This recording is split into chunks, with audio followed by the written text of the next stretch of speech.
For some reason, this song exists. And it combines spaghetti western soundtracks with Nine Inch Nails. So let's see how compositionally that happens. So when you think of spaghetti western soundtracks, you probably think of trumpets, distorted guitars, strings, choir. The intention was kind of to make it sound a bit toy-like. All of these trumpet samples are just a few different ones repitched and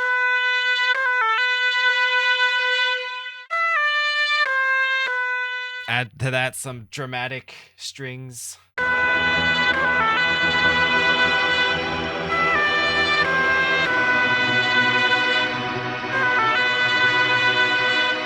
When I write music, I'm often thinking of something visual, and this just sounds like the opening of some Western movie or the beginning of some sort of duel at the end of a Western movie. As the song progresses, we get some more elements introduced, stuff like guitars.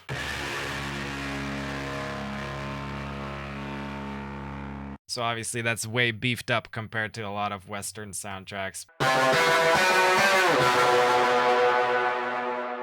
So just like the trumpets, that's supposed to sound like kind of shitty and toy-like, so it's just the same sample reused and repitched over and over again. Same thing.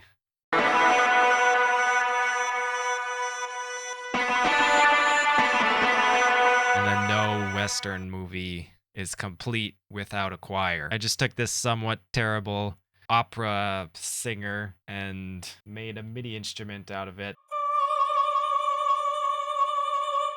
So that's just one note by itself. And then when you put it in a chord with some detuning going on,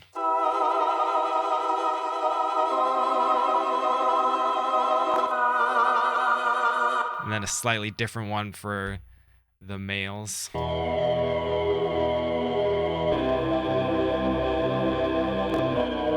then if you put that in context,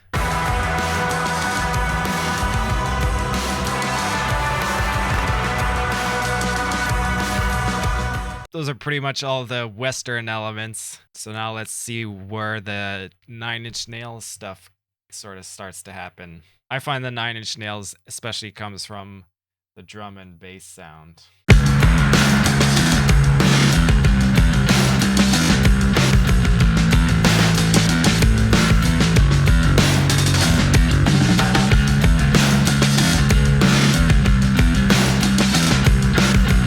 Shout out to my buddy Seàn Frost, who recorded this bass. Originally, it was a MIDI bass, but I sent it to him hoping he could beat it, and he did, both in terms of the tone and just the general performance. There's some fills and stuff that were not written. And so if you want to know more about his workflow and the bass for this song, you can check out his video, which is the link in the description. To support that bass, we've got some synth going on that is also somewhat reminiscent of Nine Inch Nails to me.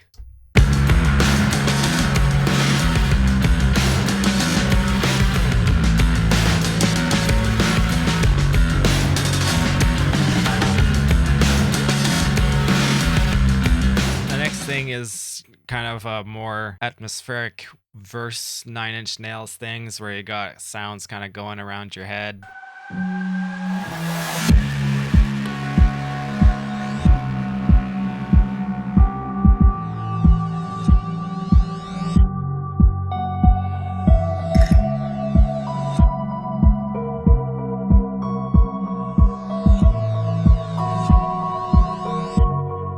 So those are pretty much all the Nine Inch Nails things. What makes it to me is the bass tone, basic rock grooves. You got some sound design stuff like reverse cymbals and guitar samples and keyboard samples that are reverbed out and delayed and kind of going around you. And now for something completely different. This is what the first idea of the song was.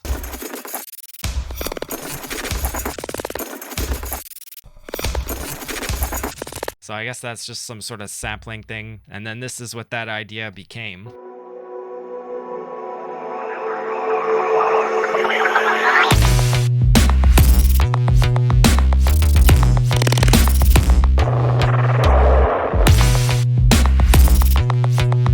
So where any of this stuff ended up, I don't know.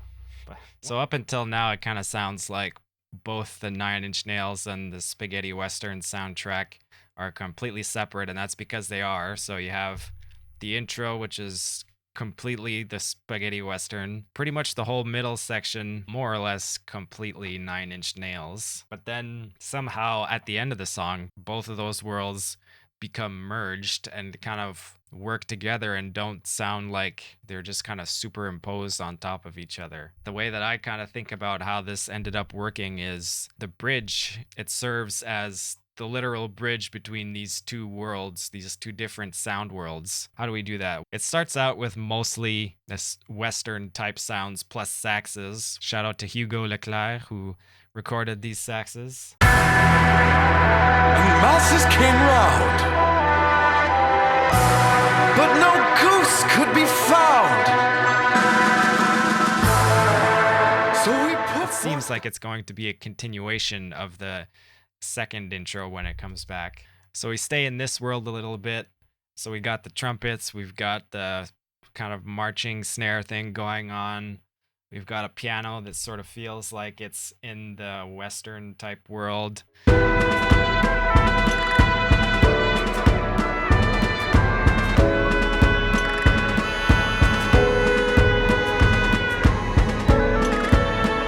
As this section progresses, stuff from the Nine Inch Nails world starts to creep in. So we get this thing.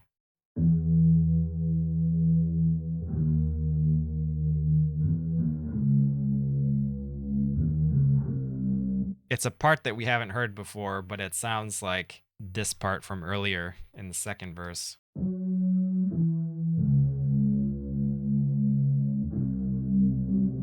We've also got that guitar instrument that's been added to the Western world.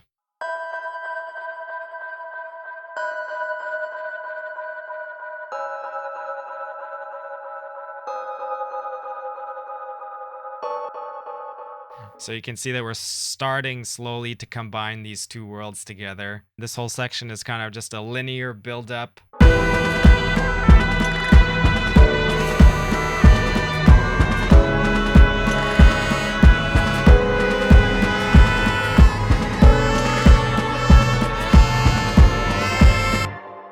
But to break up that linearity, let me tell you what truck drivers can do for you. Original chorus is in this key. And now this chorus is in this key.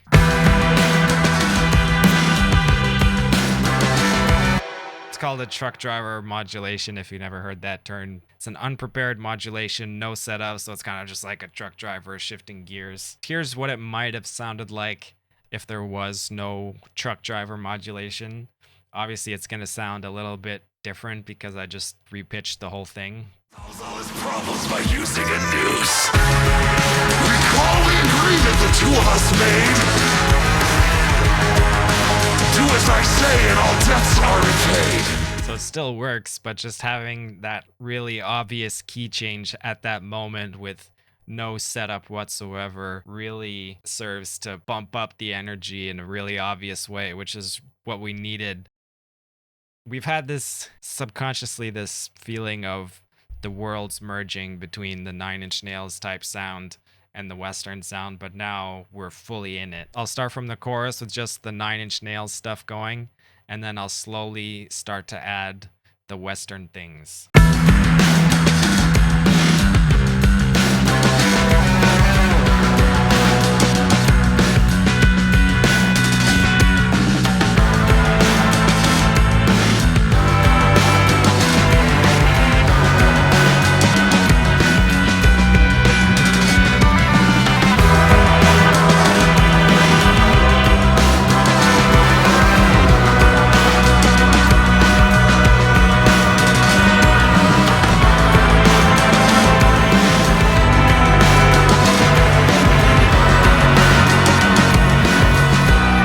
So all in all, this is an example of how I like to kind of blend genres or aesthetics or stuff like that. I don't really like to have different sections that are completely different. Sometimes that's cool, but I find it's kind of more interesting as a listener and as a challenge as a composer to kind of try to see how you can blend those things together as seamlessly as possible and not just slap stuff on together. And I think that this is a pretty decent example of that, of things seeming unrelated, but then you slowly start to bring them together.